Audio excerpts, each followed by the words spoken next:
Hi friends, welcome to Lakshmi కథల హరివిల్లు. మనం ఇప్పుడు పోల్కంపల్లి శాంతాదేవి గారిచే రచింపబడిన నౌకాగమనం అనే నవల గురించి చెప్పుకుంటున్నాం కదండి. ఆలస్యం చేయకుండా నెక్స్ట్ పార్ట్లోకి వెళ్దామండి. వెళ్లే ముందు అందరికీ ఒక రిక్వెస్ట్ అండి. ఎవరైనా సబ్స్క్రైబ్ చేసుకోకుండా చూస్తున్నట్లయితే దయచేసి సబ్స్క్రైబ్ చేసుకుని మీ ఫ్రెండ్స్కి ఫ్యామిలీ మెంబర్స్కి షేర్ చేయండి. అయ్యిందా టాయిలెట్? నీ మొహం వాయిల్ గుడ్డలతో తయారయ్యావు. ఏఎల్టీసీ పెళ్ళాంలాగానూ ఉన్నావు. ఛ, కొంచెం డాబుగా తయారవ్వు. అక్కడికి వచ్చే వాళ్ళంతా గొప్పింటి పడుచులు. ఎంత నిరాడంబర సుందరివైనా వాళ్ళ మధ్య తీసి పారేసినట్టు కాగలవు. ఒకసారి నువ్వని, ఒకసారి మీరని అనేస్తుంది శ్యామసుందరి. భామ నవ్వింది. మగవాళ్ల వెక్కిరింపు నిజం చెయ్యాలంటావు. ప్రదర్శనకు వెడుతున్నామా? ప్రదర్శనకు కాదు, మహిళా మండలికే. అంతా చక్కగా అలంకరించుకుని వస్తే నువ్విలా వస్తే ఏం బావుంటుంది? అందం అలంకరణ ఆడదాని సొమ్ము. సందర్భం తెలుసుకుంటే సరి. 5 నిమిషాల్లో జరీ బార్డర్ లే గులాబీ రంగు పట్టుచీరలో నిండుగా తయారైంది భామ. ఎప్పుడొస్తావు? తోడికోడలి అట్టహాసం చూసి ముఖమంతా దిగేసుకుని అడిగింది ఇందిర. గంట. అంతకంటే ఎక్కువ టైం పట్టదనుకుంటాను. చకచకా మెట్లు దిగింది భామ. శ్యామసుందరితో మహిళా మండలి భవనం చేరుకుంటుంటే భామ హృదయం వింతగా స్పందించింది. సువిశాల ప్రాంగణం, అందంగా పెంచబడ్డ కొబ్బరి చెట్లు, పూల మొక్కలు మధ్య తెల్లని విశాలమైన భవనం. మహిళా మండలి ప్రెసిడెంటు చంద్రకళ, సెక్రటరీ త్రిపురసుందరి, తక్కిన సభ్యుల్ని కూడా పరిచయం చేసింది శ్యామసుందరి. భామను కూడా సగౌరవంగా పరిచయం చేసింది వాళ్లకు. సత్యభామ బిఏ, నిరుద్యోగిని. మన నాటకంలో హీరోయిన్ పాత్రకు ఎన్నిక చేసింది ఈమెనే. మీ వారు ఏ డిపార్ట్మెంట్లో పనిచేస్తుంటారు? సెక్రటరీ ప్రశ్నకు చురుగ్గా సమాధానమిచ్చింది శ్యామసుందరి. ఇది మహిళా మండలి. మహిళల అర్హతలు తప్ప మగవారి పదవుల సంగతి అప్రస్తుతం. మన నాటకంలో ప్రధానాంశం ఇదేనని మరిచావా? సారీ, మీరు నాటకం చూస్తారా? ఇవ్వండి. కాగితాలు భామ చేతికి అందించింది త్రిపురసుందరి. తొలి పేజీలో రచయిత పేరు చూసింది. కిరణ్. అంత ప్రచారంలో ఉన్న పేరు కాదు. ఈ రచయిత మీకు పరిచితులేనా? మన ప్రెసిడెంట్ గారి సోదరులే. మంచి రచనా కౌశలం ఉంది ఆయనలో. కానీ వ్రాయరెక్కువగా. మన ప్రెసిడెంట్ ఏడాది నుండి పోరాడి రాయించిన నాటకమిది. కలం పేరనుకుంటాను. కిరణ్. ఉదయ్ భాస్కర్ ఆయన పేరు. నాటకం చదివింది భామ. భర్త హోదా చూసుకుని మిడిసిపడుతూ అవిద్యతో అహంకారంతో ప్రవర్తించే ఒక పడతికి, విద్యావతి అయి స్వయం కృషితో స్వంతంగా సమాజంలో ఉన్నత గౌరవాధారాలు సంపాదించుకున్న మరొక యువతికి పోటీ. సహజ సంస్కారం గల యువతికే విజయం. పోటీదారుకు అవమానం ప్రాయశ్చిత్తం. ఇతివృత్తం క్లుప్తంగా అది. నాటకం చిన్నది. మగపాత్రలు 2 ఉన్న ఆడవారినే సెలెక్ట్ చేశారు. నాటకంలో వేయడానికి అభ్యంతరం కనిపించలేదు భామకు. ఉత్సాహంగా ఉంది కూడా. మహిళా మండలిలో సభ్యత్వం స్వీకరించింది భామ. అక్కడ కలిసిన మహిళల అందాల్లోనూ మనస్తత్వాల్లోనూ ఎంత వైవిధ్యం కనిపించినా సభ్యతా సంస్కారాలు కలవారుగానే కనిపించారు భామకు. కొత్త పరిచయాలతో ఏదో చైతన్యపు వెల్లువ భామ హృదిలో గంతులు వేసింది. మగడి ఇష్టానికి కట్టుబడి వీధిగుమ్మం దిగకుండా ఉండిపోతే తన ఊహలు ఆలోచనలు సంకుచితమైపోయే ప్రమాదం కూడా ఉండేదనిపించింది. మీరు ఎక్కడుంటున్నారు? ప్రెసిడెంట్ చంద్రకళ ప్రశ్నించింది. శ్యామసుందరి ఇంటి పక్కనే, భామ సమాధానం చెప్పింది. నాటకానికి తొందరగా ప్రిపేర్ అవ్వాలి. ప్రదర్శన దినం వారం రోజులే ఉంది. రిహార్సల్కు ఇక్కడికి రాగల అవకాశం ఉంటే రండి. కాకపోతే మీ హంగు చూసుకుని మీ ఇంట్లోనే ఏర్పాటు చేయవచ్చు. నాటకం వెయ్యాలన్న ఉత్సాహమైతే ఉంది కానీ నిత్యం ఇక్కడికి రాగల వీలు లేదండి. ఎందుకంటే మా తోడికోటలు టైప్ ఇన్స్టిట్యూట్కు పోతే పిల్లల్ని పట్టుకోవాలి. ఇంట్లో పని కూడా ఎక్కువగానే ఉంటుంది నాకు. ఉమ చెప్పింది. మీ ఇంట్లోనే రిహార్సల్కు ఏర్పాటు చేసుకుందామే. నేను రమణి ఆఫీసు వదిలాక 5:30 ప్రాంతంలో వస్తాం. జ్యోతి స్కూలు వదిలాక అది వస్తుంది. నర్మద భర్త నెలలో 20 రోజులు టూర్లో ఉంటాడు. ఆమెడకు అభ్యంతరం ఉండదనుకుంటాను. అంతా సరేనంటూ తలలూపారు. వదినా, మీ చెల్లెలేది? పక్కింటి ఆవిడ వచ్చి తీసుకెళ్ళింది. ఎక్కడికి? మహిళా మండలికట. పక్కన శనిలా దాపురించింది ఒకటి. సిగ్గు విడిచిన ఆడది. దాని సహవాసంతో ఇది చెడిపోతుంది. కోపంగా పైకే తిట్టుకున్నాడు జగన్మోహన్.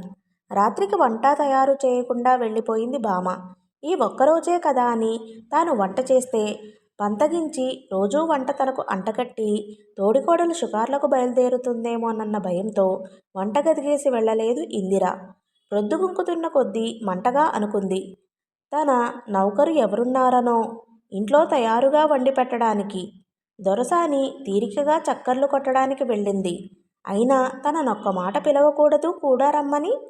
అలాంటి చోటకి వెళ్ళడానికి తనంత అనర్హమైన మనిషని అర్థమా అనుకుంది కసిగా. శ్యామసుందరి అన్నా మంటగానే ఉంది ఇందిరకు.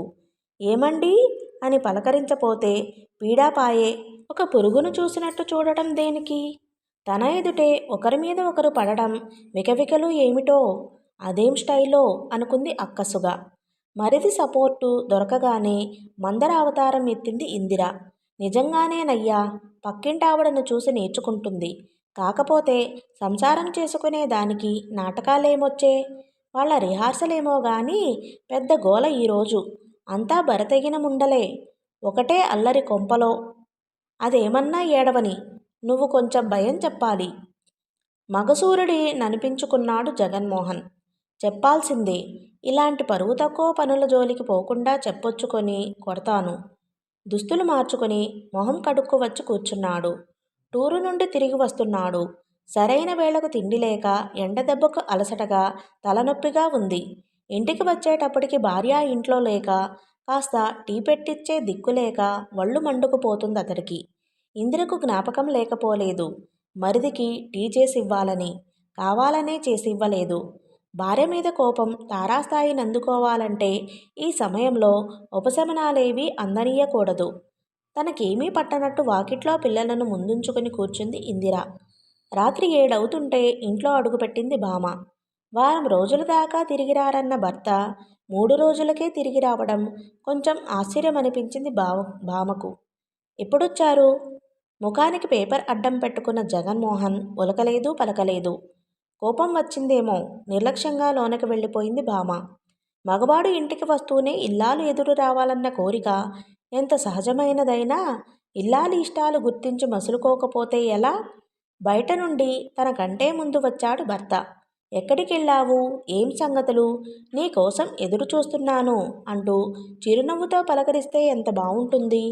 జంట పక్షులు కలిసి కట్టుకున్న గూటికి ముందు ఎవరొచ్చినా రెండవ వారి కొరకు ఎదురు చూడడంలో ఎంత ఆనందముంది.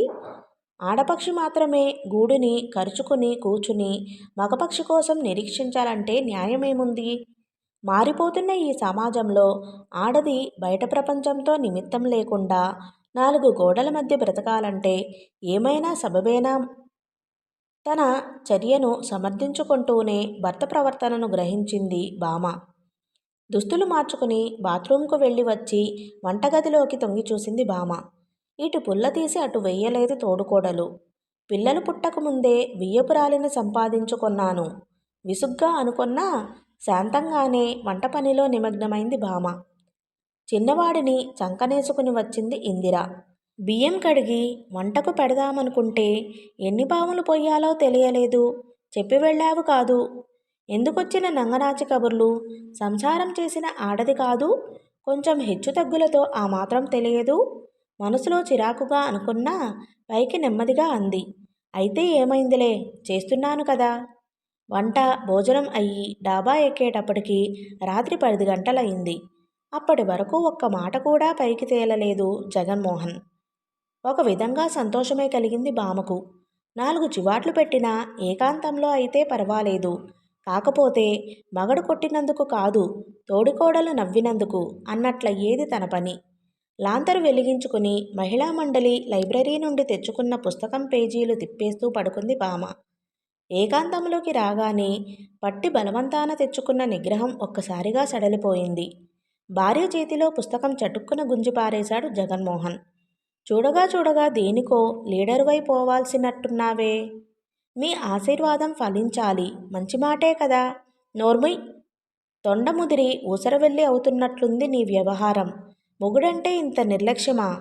నిర్లక్ష్యం ఎక్కడ చూపాను?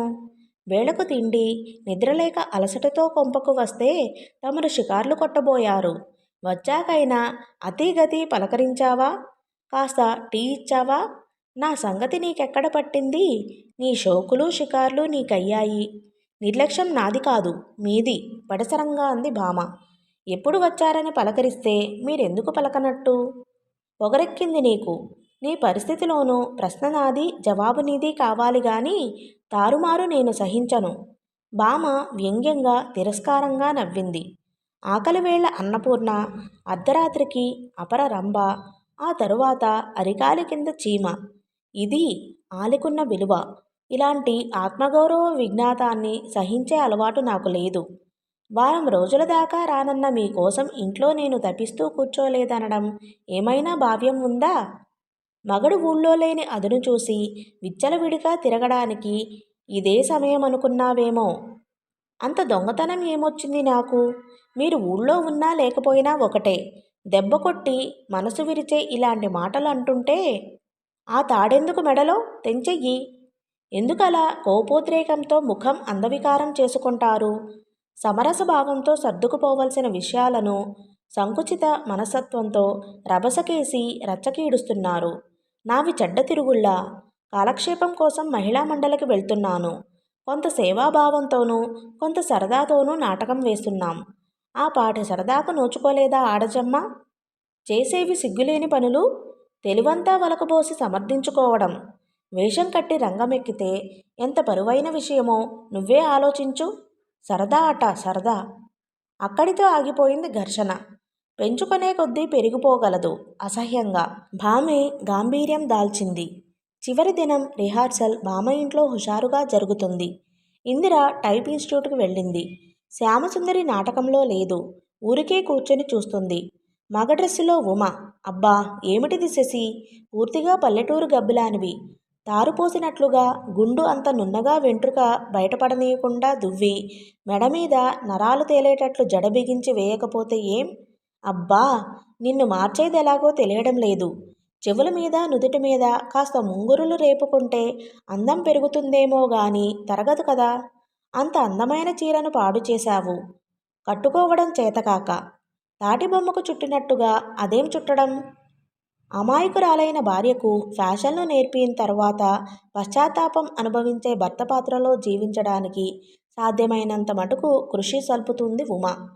జగన్మోహన్ వస్తూ గుమ్మం దగ్గర టక్కున ఆగిపోయాడు. లోపల ఆడమలయాళాన్ని చూసి రండి మీరు చొద్దురు కాని ఆహ్వానించి తిరిగి రిహార్సల్లో పడిపోయింది ఉమ. జగన్మోహన్ ఆగలేదు. గడప దగ్గర బూట్లు విప్పేసి లోనికి వెళ్ళిపోయాడు విసవిస. అన్యమనస్కంగానే రిహార్సల్ ముగించింది భామ. భామ మగడి అప్రసన్నత గుర్తించి కొంటెగా నవ్వింది జ్యోతి. సరదాగా కూర్చుని చూస్తే ఏం పోయింది? వాళ్లను పంపేసి లోనికి వెళ్ళింది భామ. జగన్మోహన్ మంచం మీద పడుకుని ఏమిటో ఆలోచిస్తున్నాడు. అయిందా? మంచి స్నేహితులతోటే జతకట్టావు. చురుగ్గా చూసింది భామ. ఏం? సిగ్గు శరం లేని ముండలు. అతడిని కదిలించి అతనిలోని సంకుచితత్వపు లోతులు చూడటమే అని తెలిపినా అతని మాటలు విని తట్టుకోలేకపోయింది భామ. గుడ్డలిప్పేసి దర్శనమిచ్చారా? తీవ్రంగా అంది. మరి ఏమిటా వేషాలు? పరాయి మగవాడి ఎదుట సిగ్గుపడేది పోయి నన్ను కూర్చుని చూడమంటారా? దానికి లేకపోతే లేకపోయింది సిగ్గు. నాకుండదు? సిగ్గుంటే వచ్చే జన్మకు దాచుకోండి. ఆడదై పుడుదురుగాని. చరాలున వెళ్ళిపోయింది భామ. చిట్టడవిలో చిక్కుకుపోయినట్లుగా ఉంది భామకు. నాటకానికి టైం అయిపోతుంది. భర్త మూలుగు వింటున్న కొద్దీ గుండెల్లో గుబులు పెరిగిపోతుంది. పరీక్షకు కాకపోతే రాయిలా తిరుగుతున్న వాడికి ఈ నొప్పేమిటి హఠాత్తుగా? ఇది దొంగ నొప్పని తనకు తెలుసు. ఆశాభంగం కలగాలంటే మాటలతో లాభం లేదని ఈ ఎత్తు ఎత్తారీయన. అలా అని దులిపేసుకుని వెళ్ళిపోలేని సంకట పరిస్థితి. నొప్పితో గిలగిల కొట్టుకుంటుంటే కూడా నాటకమని తను వెళ్ళిపోయింది. అది ఆడదా? ఆ తర్వాత ఎన్ని మాటలైనా అనడానికి ఆయనకు సందు దొరుకుతుంది. భామను కలుపుకొని వెడదామని వచ్చిన శ్యామసుందరి ఆశ్చర్యంగా ఏమిటి నువ్వింకా తయారు కాలేదు? ఇప్పటికే ఆలస్యమైపోయింది అంది. ఏం నాటకమో? ఆయనకు 2 గంటల నుండి ఒకటే కడుపు నొప్పి. పక్క నుండి కదలడానికి వీలు లేకుండా ఉంది. పక్కన కూర్చుని నువ్వు కడుపు నొప్పి తగ్గిస్తావా ఏమిటి? భలేదానివే. 2 గంటల నుండి ఆయన కడుపు నొప్పితో అవస్థపడుతుంటే డాక్టర్కు కబురు పెట్టకుండా నువ్వు బింగరాయల్లే కూర్చున్నావంటే అదేం మాట? హడావిడిగా వీధిలోకి వెళ్ళి డ్రైవర్ను కేకేసి వేగం వెళ్ళి మన డాక్టర్ గారిని తీసుకురా. పాపం భలే బాధపడిపోతున్నారు రావుగారు అంటూ తొందరపెట్టి పంపేసింది. సంగతి తెలిసి చంద్రశేఖర్ కూడా వచ్చాడు. వాట్ మిస్టర్, కడుపులో నొప్పి ఎప్పటినుండి? ఇది వరకు ఎప్పుడైనా వచ్చేదా? చంద్రశేఖర్ ప్యూన్లు ఒకరిద్దరు కూడా వచ్చారు. 1 నిమిషంలో శ్యామసుందరి చేసిన ఆర్భాటానికి ఇంట్లోనూ బయట చిన్న సంత సాగింది. 5 నిమిషాలు మించకుండానే డాక్టర్ దిగాడు. పరీక్ష చేశాడు. ఇంజెక్షన్ ఇచ్చాడు. మాత్రలు ఇచ్చాడు. పర్వాలేదు, తగ్గిపోతుంది. తగ్గకపోతే ఉదయం కబురు పెట్టండి నాకు అని వెళ్ళిపోయాడు. లేలే భామ, త్వరగా తయారవు. మీ ఆయనకేం భయం లేదులే. భామను త్వరపెడుతూ 1 గంటలో మీ శ్రీమతిని మీ ముందు దిగబెట్టేస్తానండి. డాక్టరు ధైర్యం చెప్పారు కదా. మా వారు పక్కనే ఉంటారు భామ వచ్చేదాకా. వెళ్ళి వచ్చేదా? నిమిషాల్లో భామను తనతో బయలుదేర తీసింది శ్యామసుందరి. ఇంటి ముందు కారులో కూర్చున్నాక నవ్వుతూ భామ భుజం మీద చెయ్యి వేసి అడిగింది. నిజంగా నొప్పే మీ ఆయనకు? ఏమవుతుందోనన్న బెంగ ముఖంలో చందిలేస్తుంటే అయోమయంగా మరబొమ్మల శ్యామసుందరిని అనుసరించిన భామ కొంచెంగా తెప్పరిల్లుతూ చిన్నగా నవ్వేసింది. కాదనడానికి నిదర్శనాలేమున్నాయి?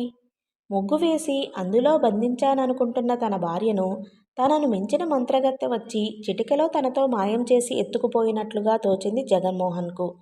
భామను తీసుకుపోయిన శ్యామసుందరిని తలుచుకుంటే, అక్కడ నాటకంలో నటిస్తున్న భామను ఊహించుకుంటుంటే మనసులో చిరచర నిండిపోయింది. అసలు ఆడదాన్ని చూస్తేనే లేని వెర్రి పుట్టుక వస్తుంది మగవాడికి. కొంచెం అందంగా ఉన్న ఆడది కనబడితే వెర్రికోతే అవుతాడు. అందితే ఫలహారం, అందకపోతే లొట్టలు వేసి ఆనందిస్తుంటాడు. అందుకే తన భార్య బయటికి వెడితే తనకు కష్టంగా ఉంటుంది. అలాంటిది పరువుగల కుటుంబంలోని యువతి స్టేజ్ ఎక్కి నటించడమా 10 మంది ముందు? గౌరవమే నిలుస్తుంది. సైతానులా ఆ శ్యామసుందరి జతపట్టి కానీ తన భార్య మరీ ఇంత బరితెగించే మనిషి కాదనిపించింది జగన్మోహన్కు. ఇల్లు మార్చితే బాగుంటుందనిపించింది కానీ అంత గాఢ స్నేహం పెనవేసుకున్న ఆ ఇద్దరూ ఎప్పుడో ఒకప్పుడు కలుసుకోరన్న ఇది ఏముంది? మరి ఏం చెయ్యాలో పాలుపోలేదు అతడికి. ఆలోచించి చివరకు నిర్ణయించుకున్నదొక్కటే. నోటి మాటకు బెదిరిన మనిషి దెబ్బకు లొంగుతుందేమోనన్న ఆశ. బామకు 5వ నెల వెళ్ళిపోతుందనగా తమ్ముడు వచ్చాడు తీసుకుపోవడానికి. వారం రోజుల భాగ్యానికి వెళ్ళడమెందుకు అనుకుంది కానీ ఇంట్లో చాకిరీతో భర్త అనవసరపు చిరచరలతో ఊపిరి సలపనట్లుగా ఉండి వెళ్ళడానికే నిశ్చయించుకుంది. ఆ తంతేదో జరిపించుకొని వారం తిరగకుండానే వచ్చేయాలి అన్నాడు భర్త. తంతేమిటి? ఒళ్ళు మండిపోయింది భామకు. అసహ్యంగా ఎందుకలా మాట్లాడతారు? సీమంతమేమో నవ్వాడు. అందుకే కదా ఇప్పుడు తీసుకెళ్లడం. ఏకంగా పురుటికి 9వ నెలలో తీసుకెళ్లమంటే విన్నాడు కాదు మీ నాన్న. ఏమిటో అర్థం పర్థం లేని వెధవ సాంప్రదాయాలు. స్త్రీ జీవితంలో కమనీయ ఘట్టాలు ఇలాంటివే. వాటిని చులకన చేసి హేళనగా మాట్లాడితే ఆడదాని మనసు ఎంతగానో మండిపోతుంది. పైకి మౌనమే వహించింది భామ. మోటు మనుషులతో మాటలు పెంచుకోవడం ఎంత మూర్ఖత్వమో తెలుసు గనుక. తొలిసారిగా భర్త దగ్గరికి కాపురానికి వచ్చి తిరిగి పుట్టింటికి వెడుతున్న ఈ తరుణంలో భర్త విరహం ప్రకటిస్తాడేమోనని ఆశించిన భామకు ఆశాభంగమే అయింది. బస్సులో ఎక్కాక వారం రోజులు మించకుండానే వచ్చేయాలి చూడు. వదినా పిల్లలు ఇబ్బందిగా ఉంటుంది నాకు అన్న ఆజ్ఞే దక్కింది. అదే మాట ప్రేమపూర్వకమైన అర్థింపు అయితే ఎంత బావుంటుంది. బిడ్డనెత్తబోతున్న భామకు పుట్టింట్లో వారం రోజుల పూలమీద గాలిలా హాయిగా చిటికలో గడిచిపోయాయి. తల్లి ఎంత ఆనందంగా ప్రశాంతంగా ఉంటే కడుపులో బిడ్డ అంత ఆరోగ్యంగా ఎదుగుతుందట. అక్కడున్న వారం రోజులు ఏదో పండుగలాగే జరిపారు తల్లి తోబుట్టువులు. పోస్టు వేళ కొద్దిసేపు వాకిట నిలబడితే చాలు. విరహపత్రం కోసమేమో అని వెక్కిరిస్తుంది చెల్లెలు. కొద్దిగా ముఖం ముడుచుకుంటే సరి. బావగారి కోసమా అని దీర్ఘం తీసి నవ్వుతాడు అన్న. ఇది వరకు విమలక్కకు జరిగిన అనుభవాలే ఇవి. అప్పటికి తన వయసు ఈ చెల్లెలు వయసే. ఇలాంటి పరిహాసాలే అప్పుడు తను చేసేది. కానీ విమలక్కకు తనకు వైవాహిక జీవితంలో గల తేడా వీళ్ళకేం తెలుసు?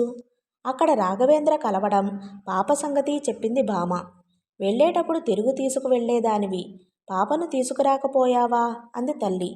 వచ్చేప్పుడు వెళ్ళానమ్మా, బావను పంపించమని అడిగాను. ఈసారి ఏదైనా శుభకార్యం అయితే పాపతో వస్తానులే, ఇప్పుడు వద్దు అన్నాడు బావ. దాన్ని నీతో పంపితే ఏమయ్యేది? తల్లిని పోగొట్టుకున్న ఈ చోటికి పాపను పంపాలంటే అదోలా ఫీల్ అవుతున్నట్టున్నాడు ఆయన. నేను బలవంతం పెట్టలేదు. పాప పోలికలు, ఆటపాటలు, తెలివితేటలు అన్నీ అడిగి అడిగి చెప్పించుకొని కంటతడి పెట్టింది భామ తల్లి. పోయిన బిడ్డ జ్ఞాపకాలు మనసును కలిచివేస్తుంటే. తమ్ముడిని వెంటబట్టుకుని తిరిగి భర్త దగ్గరికి వెళ్లే వరకు కూడా భర్త నుండి ఒక ఉత్తరం ముక్క కూడా రాలేదు. హృదయం లేని మనిషి ఎన్నోసార్లు తిట్టుకుంది భామ. భామ ఇంత తొందరగా వెళ్ళడం ఎవరికీ ఇష్టం లేదు. బావను రానివే, ఇంత అర్జెంటుగా పోకపోతే ఏం అన్నాడు పెద్దన్న. వెళ్ళాలి అంది భామ. మొదటే మనస్పర్ధలతో తమ మధ్య ఉండవలసిన అనురాగబంధం సన్నగిల్లుతున్న ఈ తరుణంలో మరింతగా అనవసరంగా భర్తను రెచ్చగొట్టడం ఇష్టం లేదు భామకు. భర్త ఆజ్ఞకు భయపడి కాదు, సాధ్యమైనంత మటుకు సర్దుకుపోయే మనస్తత్వం ఉన్నందువల్ల. చిన్న వదిన వెక్కిరించింది. 6 నెలలైనా సరిగా కాలేదు, అప్పుడే ఎంత మమకారమో కాపురమంటే. కంటతడి పెడుతూనే సాగనంపింది తల్లి. వేవిళ్లతో ఏం తింటుందో ఏం లేదో. మళ్ళీ దాని ప్రాణానికి తోడుకోడలు సంతొకటి వచ్చి పడింది. అత్తారింటి కాపురం చచ్చినట్టుగా చాకిరీ చెయ్యక తప్పదు. తొలిచూలు ఉంచుకుని మా ముద్దు ముచ్చట్లు తీర్చుకునేటట్లు లేదు. ఒక ఇంటికిచ్చాక మాదేముంది? నయా పైసంత అధికారం లేదు. భామ కాపురంలో మార్పేమీ లేదు. భామ మనస్తత్వంలో మాత్రం మార్పు వచ్చింది. భర్త మాటకు గౌరవం ఇవ్వవలసిన చోట ఇస్తుంది. అనవసర అధికారానికి మాత్రం తలొగ్గటం లేదు. భర్త అదుపాజ్ఞలు పక్కకు నెట్టి తన ఇచ్ఛానుసారం నిర్భయంగా ప్రవర్తిస్తుంది. దగ్గు, ఆయాసం ఎక్కువయ్యాయని మామగారు, కీళ్ల నొప్పులు పట్టుకున్నాయని అత్తగారు పెద్ద డాక్టర్ దగ్గరకు వైద్యం కోసమని వచ్చారు. పండగకని ఒక్కగానొక్క ఆడబిడ్డ కూడా వచ్చింది. 5 మంది పిల్లల్లో పెద్ద పిల్లలు 3 అక్కడే వదిలేసి 2 తీసుకొని, ఇద్దరికని తీసుకున్న చిన్న ఇల్లు. అంతమందితో ఊపిరి సలపనట్లుగా అయింది భామకు. ఏ పని సంగతి చెప్పాలా? ఉద్యోగం చెయ్యబోతున్నాను, నాకేమిటి లెక్క అన్నట్లుగా ఉండే ఇందిర తన పిల్లలకు చేసుకోవడం తప్ప తోడుకోడలకి ఒక్క పనిలోనూ సాయం రావడం లేదు. కొడుకును కంటానంటే వదిలేది లేదు. మా చిన్నవాడికి పెళ్ళాన్ని ఇవ్వాలి అంటూ పరిహాసాలాడే ఆడబిడ్డ ఇప్పటి నుండే వియ్యపురాలి హోదా ఒలకబోస్తుంటుంది. ఆవిడ పూచిక పిల్ల తీసి అటు వెయ్యదు. ఎవరు తప్పించుకున్నా గృహిణికి తప్పేదేముంది? చాకిరితో నడుం విరిగిపోతుంది భామకు. సమయం వస్తే చేయవలసిందే, కానీ అబ్బా పనితో అలసిపోతున్నావు కదూ అంటూ ఓ చల్లని ఓదార్పు కోసం హృదయం తహతహలాడిపోతుంటుంది భామకు. జగన్మోహన్కు భార్య కష్టసుఖాలు గుర్తించగల తెలివి లేనట్టే ఉంది. ఎద్దు జన్మ ఎత్తాక చాకిరీ దానికెంత సహజమో, ఆడజన్మ ఎత్తాక ఈ గొడ్డు చాకిరీ అంతే సహజం అన్నట్లుగా ప్రవర్తిస్తుంటాడతను. పని ఎక్కువై అలసటతో సన్నగా జ్వరం తగిలినా ఒంటిమీద చెయ్యి వేసి సానుభూతిగా నిట్టూర్చే తోడు కరువై బాధతో నిద్రపట్టక నిశ్శబ్దంగా ఏడుస్తుంటుంది భామ. ఎవరు బాబూ? తల్లి మాట విని తలెత్తి చూశాడు జగన్మోహన్. బాగున్నారా అంటూ వచ్చి కుర్చీలో కూర్చున్నాడు రాఘవేంద్ర. చాలా రోజులకు కనిపించారు అంటూ అతడిని తల్లికి పరిచయం చేశాడు జగన్మోహన్. మరదలు ఇక్కడే ఉందా? జ్వరం వచ్చి పడుకుంది. దొంగ జ్వరం అన్నట్టుగా నిర్లక్ష్యంగా దీర్ఘం తీసి చెప్పిందావిడ. ఎప్పటి నుండి? డాక్టర్కు చూపించారా? అతడి కంగారు, ఆత్రం చూసి చిరచిరగా అనుకున్నాడు జగన్మోహన్. మగణ్ణి, నాకు లేని తత్తరపాటు ఈయనకెందుకు? ఏమైనా పొరుగింటి పుల్లకూర రుచి మగవాడికి ఎక్కువ కదూ? పెళ్ళాం కూడా లేదు. కొద్దిసేపు మాట్లాడి లోపలికి వచ్చాడు రాఘవేంద్ర. సత్య? భామ ముఖం మీద నుండి దుప్పటి తీసింది భామ అత్తగారు. ఎర్రగా కందిపోయిన ముఖంతో సరిగ్గా తెలివి లేకుండా పడి ఉంది భామ. ఆగలేక చనువుగా భామ చెయ్యి అందుకుని చూశాడు రాఘవేంద్ర. ఒళ్ళు పేలిపోతుంది, డాక్టర్కు చూపించలేదు? గదిలో ఉక్కగా ఉంది, దుప్పటి బిగించి పడుకుంది. ఒళ్ళు వెచ్చగా కనిపిస్తుందేమో. అంత జ్వరం ఎక్కడిది? విడ్డూరంగా దీర్ఘం తీసింది అత్తగారు. భలే అత్తగారేనే, సినిమాలో సూర్యకాంతంలా హాస్యంగా ఎదుర్కొందామనుకున్నాడు గాని లేనిపోని నిష్ఠూరం తెచ్చుకోవడం ఎందుకని ఊరుకున్నాడు. సత్యభామ పిలిచాడు మళ్ళీ. జ్వరం బాగా ఉన్నట్టుంది జగన్మోహన్. డాక్టర్ని తీసుకురాకపోతే ఎలా? ఉత్త మనిషి అయితే పోనీ అనుకున్నా. అంత అపురూపం పనికిరాదబ్బాయ్. చివరికి ముంచుకోవడం తప్పితే చూసి చూడనట్టు పోవాలి. జ్వరం వస్తే అలాగే పట్టుకొని ఉంటుందా? ఒక పూట లంకడం తీయిస్తే మాపటికల్లా తగ్గిపోతుంది. విమలను అపురూపంగా చూసుకుని ఆమెను పోగొట్టుకున్న సంగతి గుర్తు చేస్తూ అందావిడ. డాక్టర్ని తీసుకువచ్చి చూపాలని ఉంది కానీ పూర్తిగా అపార్థానికి తావిచ్చినట్టేనని జంకాడు రాఘవేంద్ర. జ్వరం వచ్చిన మనిషిని అలా ఎడ్డె మనుషుల మధ్య వదిలేసి వెళ్లాలంటే బాధగా ఉంది కూడా. అర్హత లేని అనురాగాలు అనర్థాలకు దారితీస్తాయి కదా.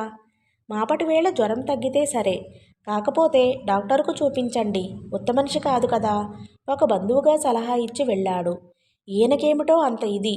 కట్టుకున్న మగణ్ణి నాకు తెలియదేమో చిరచిరగా అన్నాడు జగన్మోహన్. ఓకే ఫ్రెండ్స్, ఈ పార్ట్ని ఇంతటితో ముగిస్తున్నానండి.